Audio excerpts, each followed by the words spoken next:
Great. Thank you for joining us today. My name is Kelly Shelton. I'm VP of Marketing with Boostability. I'm happy that you've taken some time out of your busy day to join us for today's webinar. It's going to be a good one. We're going to talk about how does SEO make me money? This is a question that is a common question that our small business clients are continually asking us. How does it work? How do I know if it's profitable? How do I know if, that it's working and I'm getting a return on investment? So all of those things that are important, we're going to cover in today's webinar. I'd like to introduce our Director of SEO Strategy, Colton Miller, and encourage you to follow Colton Miller on Twitter. A lot of great insights and information you'll get from him at Big C SEO. And without further ado, I'll turn the time over to you, Colton, and so you can take over. Awesome.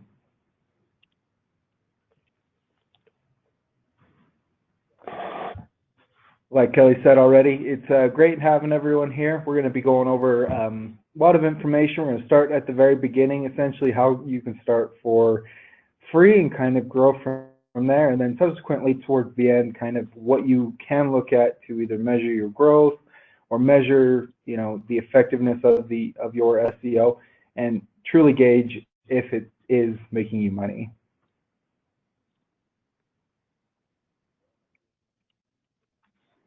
All right. See my screen? It's actually on my screen, Colton. Oh, okay.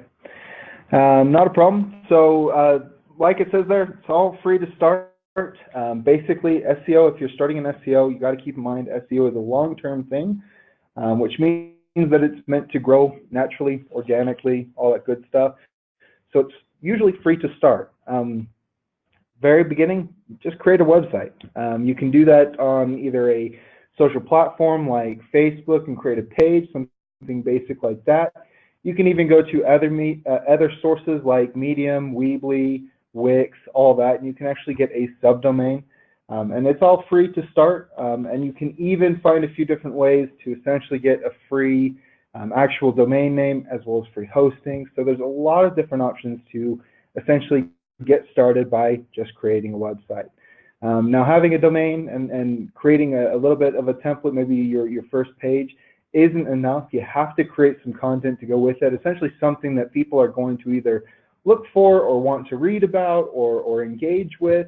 And content can be a lot of things. Most of the time when we talk about content, we automatically assume, hey, it's got to be text. But content can be videos, it can be pictures, it can be tutorials, it can be a lot of different things. Social media is another good platform where that's another form of content. And there's no reason why you can't take some of that content or pieces of that content and apply it to a website. And then once you kind of have at least some sort of basic website as well as some content, it's always good to test. A little bit of A/B testing or going back and forth, maybe changing up your pictures, maybe your layout, maybe your color, whatever it might be.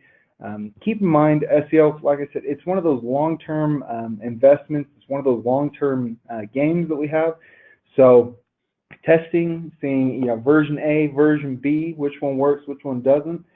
You got to be doing that from the get-go. It's a good habit to get in, and it's one of those that's going to help pay off and better conversions, all that stuff, which is going to help later on down the road with measuring if you truly have, if you're seeing money coming in the door. So to go with that, SEO is controllable. It's something that you can ultimately gauge yourself on whether you want to grow super fast or if you want to kind of take it slower or if you want to just kind of roll with the pace. Whatever it might be, there's a few key things that go with that to essentially help control that growth. The first one is you can invest whenever. Kind of like we said before, you can start off with like a Facebook page, then you can grow that with maybe a subdomain, all of which are free. They don't cost anything. You just have to give it an email, a little bit of basic information. You can create it, and you can keep on going down that road. You can buy a domain name next. Then if you want to, you can get into hosting. You can use a free theme. You can buy a special theme. And then you can keep upgrading from there, whether you want to add security to the site or whether you want to create it more like a social where somebody has to log in, or even a shopping cart if you're doing something around e-commerce.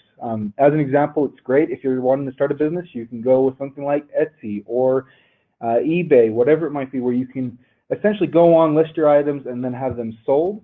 But eventually, you'll probably want to take the reins yourself, create your own website, so on. So it really comes down to you can invest whenever.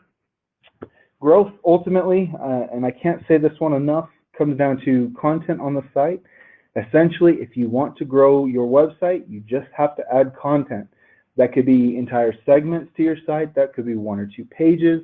It could even be a paragraph onto an existing page. But essentially, if you want to grow it, really means content. So if you want to invest a lot in your content and either have somebody help you create that content or just spend the time and mill away and do it yourself, it really comes down to growing it at your own pace. Another one that is, yeah, Colton, go ahead, Kevin. Colton, and we are getting some questions coming in, and you can chat your questions. Appreciate that, you doing that. One of the questions just came out is, what are some examples of good content that you would put on your site? Absolutely, and that's a great question. So a few things, and some of my favorite things that I like to kind of put out there content-wise, and it's probably just because it's the content that I like. Tutorials are huge for me, so essentially anything that either is step-by-step or a guide, love that stuff, and you'd be surprised what it can pertain to. Just to give you an example, I stumbled across an e-commerce site the other day where they sold t-shirts, and oftentimes you don't think of a DIY with a t-shirt, but inside of there they actually had on their blog, they had a lot of great information about either how to make your own like tie-dye shirts or how to essentially find the best markers for writing on t-shirt or writing on shoes. So you have to think a little bit creatively, but you can come up with a lot of stuff. So just to know off the top, DIY tutorials, I love those. And then anything that really is informational is big for me as well. So things like breaking news or something like that. Yeah, another thing just to add to that, Colton, is think of all the questions your customers ask you and answer those questions on a page if it's regarding a service or because think of what customers are searching for online, and then you be the result, be the solution, be the answer, and that's a good way to create some good content. Yeah, absolutely, and that's a really easy way that, again, going with that growth, if you have a lot of questions coming in, you probably need to grow your website a little bit. If you don't have a whole lot coming in, you're probably doing an okay job, but it's always good to find those questions. And the questions don't always come in via like emails or something like that. Sometimes it's over the phone communications that you can get those questions and those bits of content from.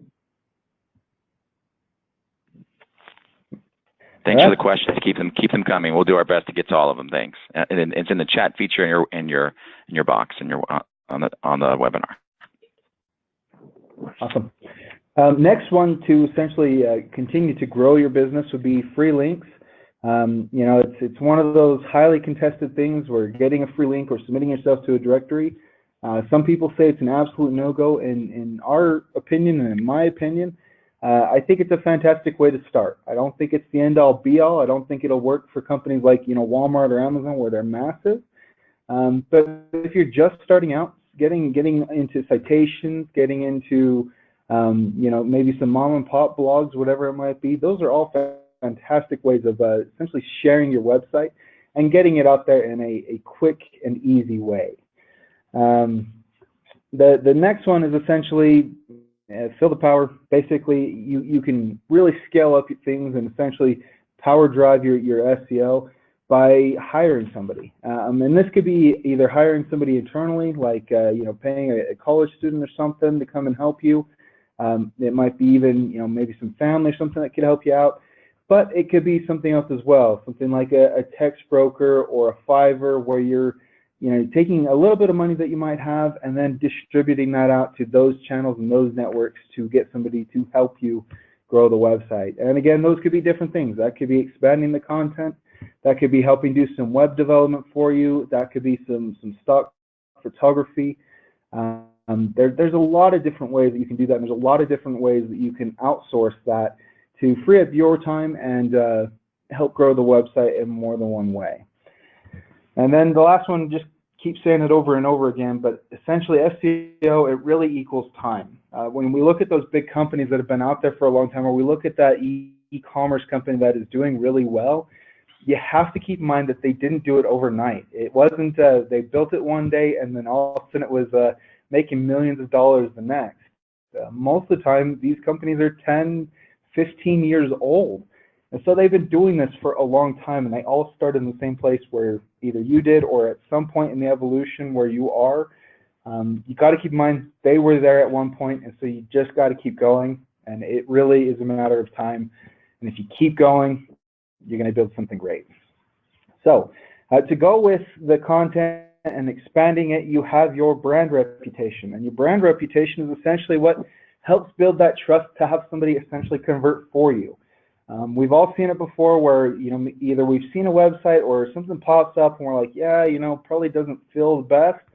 But we also all have those brand associations where we look at those brands and we say, I really love Apple. They have a distinguishing, characteristic in my mind for quality or longevity or whatever it might be. And so you build those brand associations and innately you build trust, and subsequently it means that you are more likely to convert or buy from them. So building your brand reputation is incredibly powerful.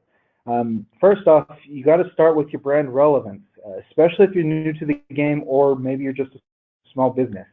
What that essentially means is just making sure that you are as relevant and the best choice for what you're offering. If you're offering, an application, make sure that you're doing everything. You're making sure that your website, your social media, everything that you might have is essentially promoting that you are either the best or the best option, or why are you the best option, and essentially promoting that you guys do what you do. It really comes down to just making sure that whatever you're trying to have your company show up for, that you're always talking about that, you're always engaging with that kind of content, and ultimately, again, you're trying to build that relevance for your brand, that you are the best choice for whatever it might be. The next one is going to be the value proposition, and obviously this goes a long ways, and if we think of a prominent brand in our mind, we have a few keywords that might stick out, like a world-class service, maybe better value, maybe they're cheaper, maybe it's better build quality, whatever it might be. There's a lot of different distinguishing factors when we think about a brand that we really like, and that's the same thing that you have to build for your brand. Why would somebody want to buy from you or participate in your services? Is it because you have better customer service? Is it because you handle customer escalations better? Is it because you have a better price or a better product or an actual better service? And if you're making those claims, what is it? Why? Why is it? Is it a shift in mentality? Is it how you're training people? Is it how you were trained? There's a lot of different ways to essentially say, this is my product and it's so much better and here's why. So creating that value proposition is huge when it comes to your brand reputation. And the last one, and this is probably the easiest one that a lot of people overlook, and it's essentially, it's your personal unique voice. It's your style. It's you. Everybody tends to get stuck in creating a facade or what they really want their business to be. And the reality is that if you build your business to mirror you and your lifestyle and who you are, it's going to be easier to maintain that long term. And it's going to be something that eventually, maybe not everybody will like it. Obviously, not everybody likes everything. But if you can build your business and you can build your brand around you, people are going to love you. They're going to love what you do. And they're going to ultimately stick with you. So again, can't stress it enough. Make sure that when you're building your brand, you essentially do it with your style, your tone, your voice, and don't try to create one. It's really hard to maintain, and it's really hard to essentially keep up over time. So go save yourself a bunch of trouble, save yourself a bunch of time, and stick with your own voice. So getting into the very first slide here, that essentially, now that we've covered essentially how you start, how you can grow, and then going into essentially how you can build that brand reputation and get those conversions. And the next one is, how are we going to measure that? And probably the quickest one, especially when we're talking about SEO, is going to be organic visitors. And essentially, you got to gather the data first. So use tools like Google Analytics, Open Web Analytics. Both of those are free. Omniture, Domo, some of those are paid ones. but essentially anywhere where you can put some code on your site and start tracking the visitors coming to your site, tracking where they're going, tracking what they're doing. All of that is going to become key information to understand who your audience is, what they like, what they don't like, and how you can ultimately tailor and modify and add onto your website to really build it out and really get that money flowing back in. So always start by gathering the data. Usually when you're creating a website, there's usually a few that you might get innately with whatever platform you're using, but if you're not, again, Google Analytics, Open Web Analytics, those are just a few that are free. Go out, get them started today, start gathering that traffic if you're not. Next one is, and I always like to do this, is segment it by the source. Essentially, where is your traffic coming from? What's working and what is not? So in here, we're looking at it through the organic lens. So the question is, are people coming through, are you paying for AdWords? If you're not paying for AdWords, then it's probably safe to assume that your customers are coming through other avenues like visiting you directly. They might be coming from a social channel. You may have a link out there that maybe somebody that shared, and that's getting you a lot of traffic. Essentially, segment your traffic by that source, identify what's working and what's not.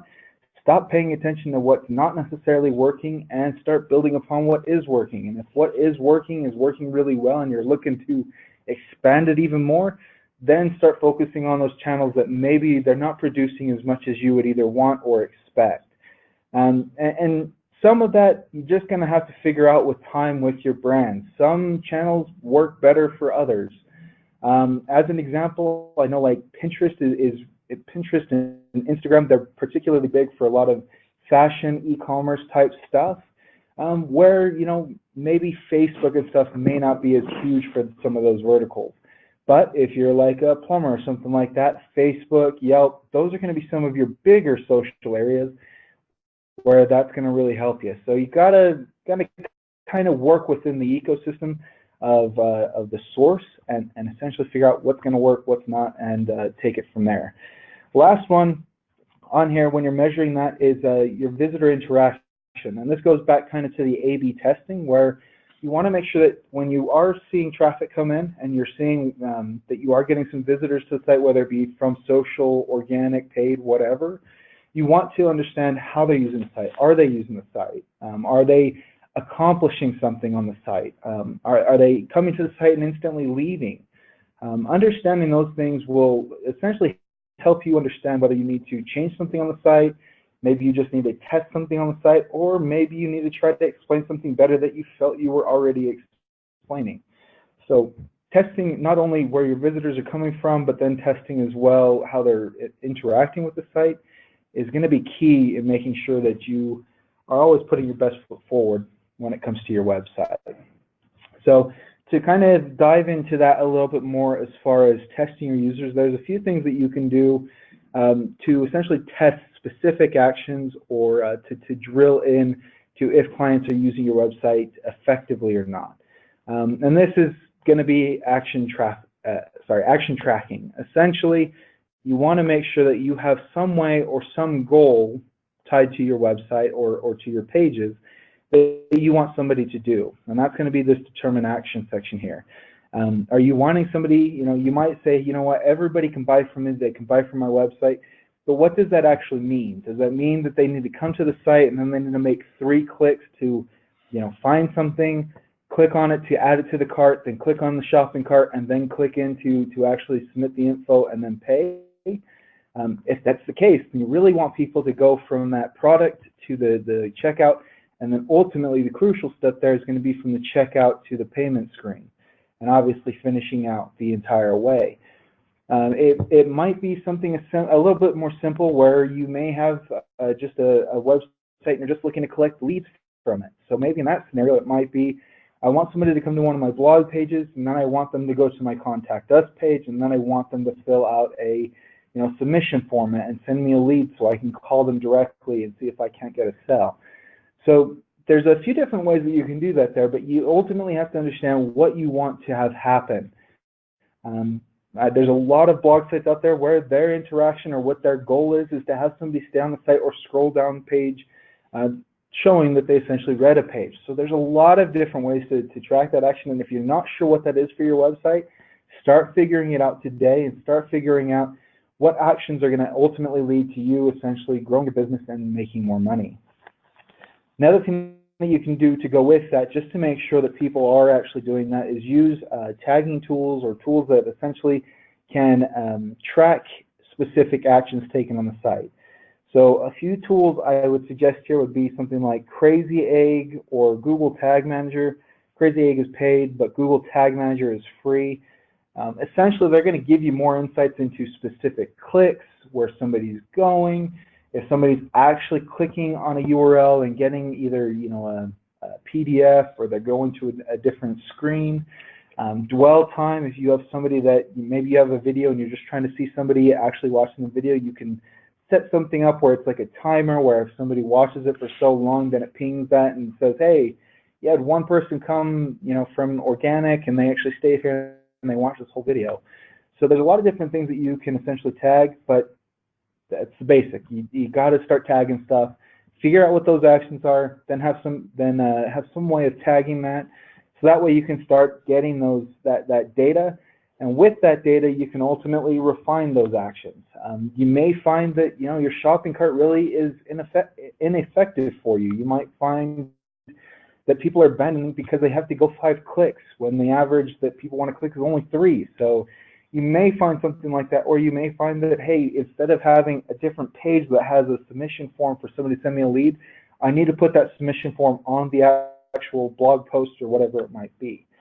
So just to kind of run through those again, you got to make sure that essentially you have a goal, what you want people to do on the site, you have a way of tracking that or measuring that, and then once you have those two things, then you can start looking at it and refining it. If you have a high bounce rate or a lot of people aren't doing what you want, there's a good chance you need to change up your flow or your particular page layout or something like that to get people to go through that flow a little bit better. And then all of this ultimately culminates to lead attribution, and lead attribution is going to be. So what you're saying there, Colton. So just to recap there. So essentially, you're trying to determine how you're getting visitors to your website, where they're coming from, and what's happening once they're there, and that's, you basically described a funnel, creating a funnel for your business and your website to see exactly who's getting there and then where it's coming from, so you can jump into this lead attribution. Yeah, absolutely. I mean, you got to have, obviously it starts in phases, right? So you got to create a website, then you got to promote it, and then once you're promoting it, then you can start worrying about, okay, is it doing what it's supposed to? And then once you have that, then you can start going down to this lead attribution. If you've got everything in place, you're seeing the data, you're seeing the content, you feel like you're at a certain stage where you can expect a certain amount of traffic or a certain amount of revenue coming back in, then you can really start narrowing it down to this lead attribution, where you can essentially take your data and start cutting it different ways and start drilling into what is actually making you money. And this is probably the biggest tip I've got here when it comes to determining if your website is making you money, is once you have those actions that you want people to take, and once you can essentially attribute value to those, like as an example, somebody that might be, if you're a lawyer, and let's say that you have a PDF form that somebody has to fill out before they can participate in your services, you might be able to say, okay, well, in that scenario, you could probably say something like, well, every time somebody downloads that PDF, there's a good chance that they're downloading that so they can fill it out and take my services, right? So you might say, okay, $50 is what we're going to put as the base for that. And then you can start saying, well, if it comes from me directly, so if it's somebody who comes to the website directly, I probably referred them there or probably pushed them there with an email or something like that. So those ones actually may not cost as much. Maybe it's $25 a lead or something like that. But if you have somebody organically coming from like a Google or something like that, where they found a page, then they went to that page and then they downloaded that form, then you can probably attribute that maybe a little bit more or at that rate. And you can say, okay, I had 100 people do that last month, and that should, 100 times 50, that's 5,000. So I should have 5,000 back in revenue. And do that for each of your channels, do that for each of your actions, and at that point you can kind of start getting the numbers to say, hey, is this actually bringing value to my business? If you have something like an e-commerce, it's quite a bit easier to do, where you can say, hey, somebody came organically, they bought from me, so I got X amount of dollars. But if you're more of like a service-based business, or if you're just getting started and you have maybe a different model where you're trying to get like a revenue off of ads on the site or something like that, this kind of lead attribution is going to be more critical for you, because you may not see that money immediately coming back, but if you set up some of these goals, then you can start seeing some of that, quote unquote, immediate money. You can start seeing what's actually bringing you value and what should you invest in more. And ultimately, that kind of leads to this very last one, which is essentially seeing the money. So having that number, or having that kind of thought of what your ultimately leads should convert to, and how much money you should be getting, you ultimately, at the end of the day, you have to compare that to what you actually have in-house. So when it comes to comparing stacks, kind of like I gave before, ultimately start comparing with what's working, what's not. Take that either in actual revenue. You could also take that in that speculative revenue, where you're saying, what, when somebody's coming direct, that's either helping me or not helping me. Maybe emails, they tend to convert better. So maybe you can say, okay, well, my emails are working better where my social media is not. And at that point, you could say, okay, maybe I should probably invest more in my email campaigns, maybe a little less in my social. Or if I'm already killing it in the email game, maybe I need to do a little bit more on the social side to get that up. Obviously, once you have that kind of to leverage it all out, you do have to put in the actual cash at the end of the day and say, okay, how much did my business actually make, and can I start attributing that even further back? Did Jim bought from me last week? Jim said that he found me on Google, so I can probably attribute that to an organic sell. And does that actually match up? If your speculative money is essentially way higher than what your actual revenue is, then you probably have to start adjusting those values. Maybe the lead doesn't actually attribute as much as you thought, or maybe it's going to have a smaller conversion than what you actually thought.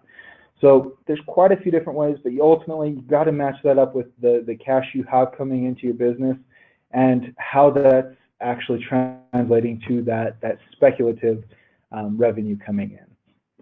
And kind of the last one, I've hit on this a little bit, but basically value is going to be unique. For some, as an example, organic is going to be the best traffic. For some, social is going to be the best traffic. So it's going to vary. It's not going to be the same. All the experts in the world can tell you what they feel is going to be the best, but there's a good chance they're biased. You ultimately have to try to discover what's going to be the best for your business, what works, what doesn't, and ultimately drive what that value is. Having somebody on the website might mean more for you and your business than having somebody actually purchase, because you know that there's that funnel at the end of the day. And that funnel could be one of those things where if you have a really strong pipeline, you have a really strong buying channel where you always have people in that pipe, you're always going to convert more. So there's a lot of different ways to look at that, but ultimately at the end of the day, it's going to come back to you, what works for your business, what doesn't, and ultimately you're going to have to be the one that drives what that value actually is and where you should invest. One of the things I found, Colton, in my years of marketing, is that something's definitely happened with the internet and with Google and with search and the way consumers find products and services. And for example, if you're have a problem with your sink and or your toilet, or you have a plumbing issue, you'd go to the yellow pages and look up a plumber. Well, those days are over now. People, what they do is they'll go to Google and they'll search it. And what's great about search is that, and ranking and being found by someone who's searching, is that they're usually, the intent is usually to buy. The intent is to transact with you. And so what I've found over the years is that the best lead sources that I've found for our services and in past companies I've worked with are those organic leads, those people that are searching for what you do. And then if you show up high in the results, people trust Google. Google's done a great job of delivering results that people want, so they keep coming back and keep searching. And so it's like getting an endorsement from Google. People trust it. The higher you are typically in the rankings, the more clicks you get, the more traffic you get, and the more sales you typically get. So I've definitely found when it comes to, but you need to go through that process, as you mentioned. How do we identify what is the best lead coming in? Is it someone that organic? Is it direct? Is it paid? Is it social? Is it email? What are the things that are driving results? And I can say that SEO has been next to referrals the best lead source for in my marketing, in all the years of my marketing. Yeah, absolutely. And I'm sure organic is probably one of the top leads for anybody out there. Obviously, I might be a little biased saying it, being an SEO strategist, but I do feel that there is that strong action, and it's just going to get stronger as you have more and more generations getting used to having, all of the information that they ever want or need at the fingertips right there. You're going to find that they're going to, when it comes to those crucial needs or comes to that buying cycle, they're always going to go to Google, and they're always going to go to their favorite website, and they're going to basically search it to buy it or interact with it. So, I mean, hands down, I would agree with you. Organic probably is the strongest lead set that anybody can get. So just to kind of round it out here, my favorite analogy when it comes to essentially your business, especially when it comes to SEO, and this is probably the long-term vision that you always have to maintain, but essentially if you make a great website, it's got lots of content, maybe it has lots of pages, it's just like creating a magnificent mountain, and essentially it's going to take time to build. It's not going to be overnight. Obviously moving a mountain, you can't do that overnight, so building one, you can imagine, isn't any faster. But if you make a huge website, if you make a great website, you make something that people love, if you make that huge mountain, it's going to take years to essentially erode away. So even if you stop giving it some attention for a year or two, if you make it right the first time, you're not going to lose a whole lot of value. You're not going to be lost entirely. You're going to stay there. And that's probably the long-term goal with the SEO. You want to always keep growing, but you also want to allow for other growth opportunity without diminishing. So I'll leave that bonus with everyone here.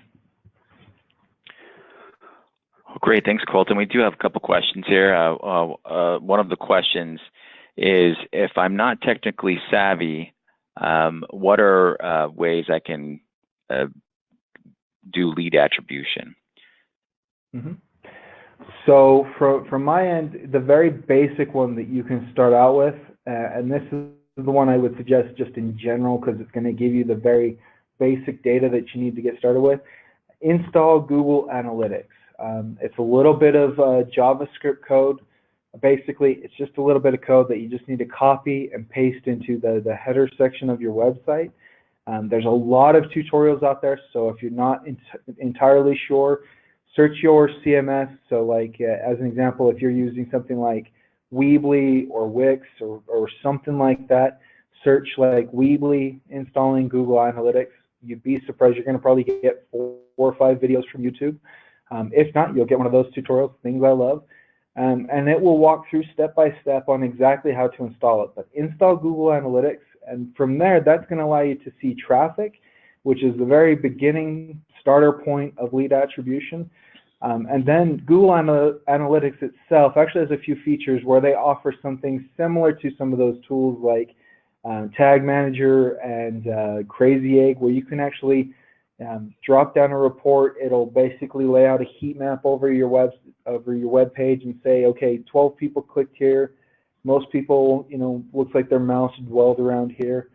So it's not the best. It's not 100% accurate, but it's going to be the best free way and the easiest way to get started. So if you don't have it today, Google Analytics, and then once you get Google Analytics and you have some data, look inside of there. They have some interaction reports that you can run to essentially see what people are doing on your website.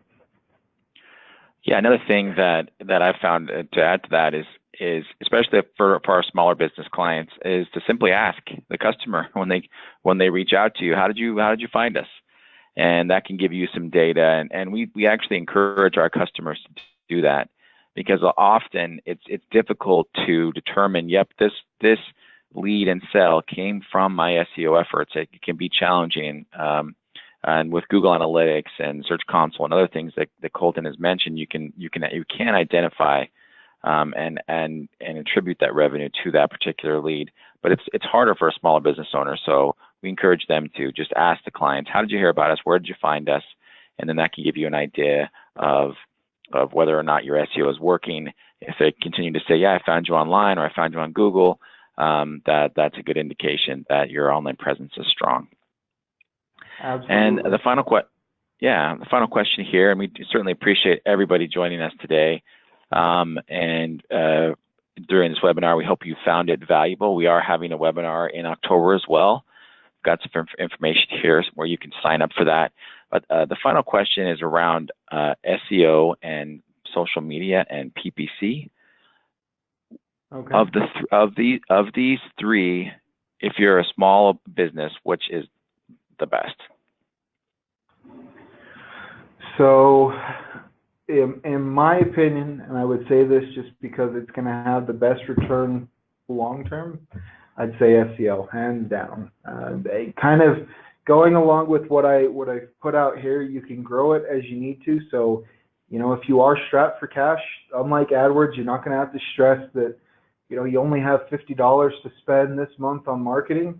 Instead, pour that into your website. And that could be either just buying a domain or investing in something to upgrade something, or it could just be expanding the content that you have on your site. Maybe it's buying a picture or two from somebody, or maybe it's outsourcing a little bit of content so you can free yourself up to do something else. Regardless, the actions that you take in SEO, they're going to keep yielding return. Even though, as an example, and I see this with some sites that I manage myself, even though you might create a blog page and you share it and it may only get 10 visits per month, you'd be surprised that, over a year time frame, that might add up to 100 people coming to your site, or 100 people, potentially looking at your site that never would have been there without that blog post. So even though it may not have the best or the most immediate results, it definitely has the best long-term results and the best results that yield time over time. And again, you can grow it as you want to. If you're really feeling aggressive, pour more into it, build the site more. If you're just starting and you know what, maybe you don't have a ton of time, but you have a little bit, that's totally fine. Usually on some of those other things like social media, you have to be either on it all the time or engaging with it all the time. Or AdWords, you've got to just be pouring into it all the time, and obviously you got to have a lot of attribution, and you got to make sure that what you're spending, you're making back. With SEO, you could spend $10 writing a piece of copy and push it out there, and that $10 a copy is going to continually return month over month, day over day. Absolutely, and they certainly all three do complement each other, and social is a great way to promote content, and so is paid, and so there's definitely they complement each other. Well, Colton, we really appreciate all your insights within this webinar. This webinar is being recorded. You'll be able to see the webinar on our website soon. If you do have questions about SEO, you can also visit our website, boostability.com/boostseo. We offer free tools, free consultation, free support. We want you to understand the value of SEO, how it works, how it's helping you reach your goals. So we have a lot of free tools there. Please take advantage of those. And if you're looking for a business that can help you with SEO, obviously Boostability, we're one of the best, and we'd love to be able to do that for you. Thanks again for attending this webinar.